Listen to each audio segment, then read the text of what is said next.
Welcome back guys. Farming is good with Jason and Venus. Andito na naman po tayo sa ating taniman ng kamatis. So nakikita nyo to guys, yung tanim kong kamatis na to. Ayan. Ayan po. Nakikita nyo po yung tanim natin na kamatis. Mapakalawak po niyan. May kamatis pa rin po tayo doon. Doon sa may drum na na kulay blue. So ikot natin hanggang doon po yan sa dulo mga ka-farming. Doon po. Doon. So puros kamatis po yan. Ngayong ano ba ngayon? Petsa ngayon, February 15, 2025. Ganito po yung bunga ng ating mga kamatis ko, mga ka-farming. Ayan po. Yan po yung bunga ng ating mga kamatis. Ayan po sila. Ayan po. So ayan po mga farming. Ayan. So halos lahat po ganyan po ang style ng ating kamatis ngayon. So kitang-kita nyo naman, medyo ano pa siya. Medyo green na magulang. Ayan, mga maliliit. Ayan po, mga kamatis natin. Ayan po. Ayan, puro ganyan po yung yung tanim natin na kamatis.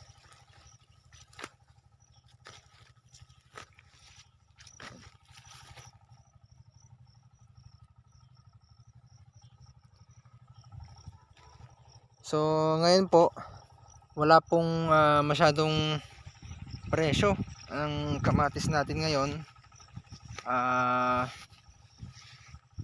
Mura pa yung per kilo dito ang kuha nila, kaya hindi muna tayo namitas kasi nga yung presyo ay lugi, dahil kung bibilhin nila ng 5 piso o 4 na piso ang 1 kilo sa isang green na bunga ng ating kamatis, parang kulang pa yon sa mapipitas nung babayaran mo na mamimitas o yung labor. Kaya di bale at green pa naman ito, so makakapaghintay pa to ng hanggang March. So kaya niya pa hanggang March to guys. So green na green pa rin yung bunga niya guys. Oh, tingnan natin yan. Tinatanggal ko nga pala yung bunga na may ganito, oh, yung ganyan, sayang, kaya inaalis natin para doon sa kabilang bunga siya mapunta yung energy o yung sustansya ng ating kamatis, imbis na doon sa dito, no guys, nakikita niyo yan, pasok ng uod. Hindi naman maiwasan yan na pasukin ng uod kahit na gaano pa kadalas yung pag-spray natin. Meron pa ring mga uod yan guys.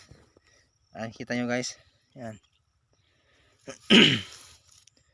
So ito, wala pang price, ang mahina o konti yung price ng kamatisan ngayon, bunga ng kamatis. Hindi ko naabutan yung nung buwan ng anong buwan pa yun, buwan ng December. Mahal ang kamatis, talagang umabot pa sa 100 to 80 pesos per kilo dito ang kuhanan nila sa farm gate price. Sayang din natin nabutan yon, late na tayo nakapagtanim. Ayun guys, tinatanggal ko yung yung may sira, yan, mga ganyan. Ayan, pinasok ng uod yan guys. Oh, ayan, pinasok ng uod. So napakarami pong bunga ng ating kamatis ngayon. Ang ang diferensya lang mga farming ay yung price niya per kilo. So hindi sapat. Sabi nila meron pang pagbabago ang presyo. So hinihintay natin hanggang March, kasi pagdating ng March to mga 15 days ano na to, magsisimula ng mag half ripe kasi medyo mainit na ang panahon din. Pagdating ng March mainit na, so isa sa mga factor na makapagpapabilis ng pag half ripe o paghinog ng ating kamatis ay yung init o yung panahon, and then yung maturity, yung ilang days na yung kamatis natin. Wala pa naman itong wala pang harvest ito.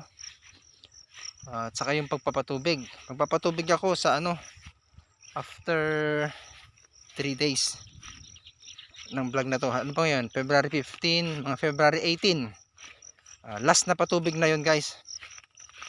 Kasi ang kamatis matibay naman ito sa sa tawag dito, yung hindi masyadong pinapatubigan.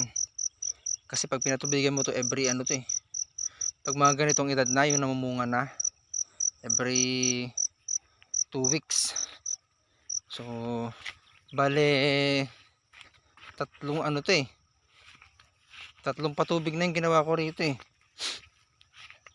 patubig sabi namin yung sa yung pagpapatubig sa doon sa pilapil niya. So twice na yata ako, 3 beses na, nakalimutan ko na. Kaya pa rin, presko pa rin siya, yung hindi pa siya magulang ba. Kaya naghihintay ako ng price, mga ka-farming. Ayan, ito yung sa mga kamatis ko. Ayan, hanggang dun. Ayan. Malalaki yung bunga nito, guys. At saka makakapal yung makakapal yung balat niya. Hindi basta-basta nahihinog, hindi rin basta-basta nasisira. Kahit na kulay red na siya, makapal. Juicy yung kamatis na to. Hapon na, kaya binisita ko lang. So ayan, guys, ayan, guys, yung kamatis natin. Ayan, guys, kita nyo yan.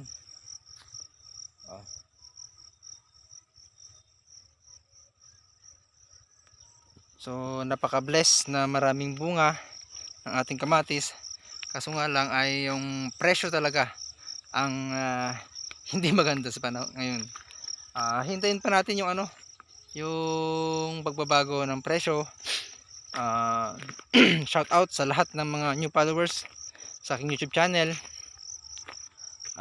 Saka hindi tayo masyadong nakapag-vlog kasi nga sa busy tayo sa trabaho at saka dito sa bukid din.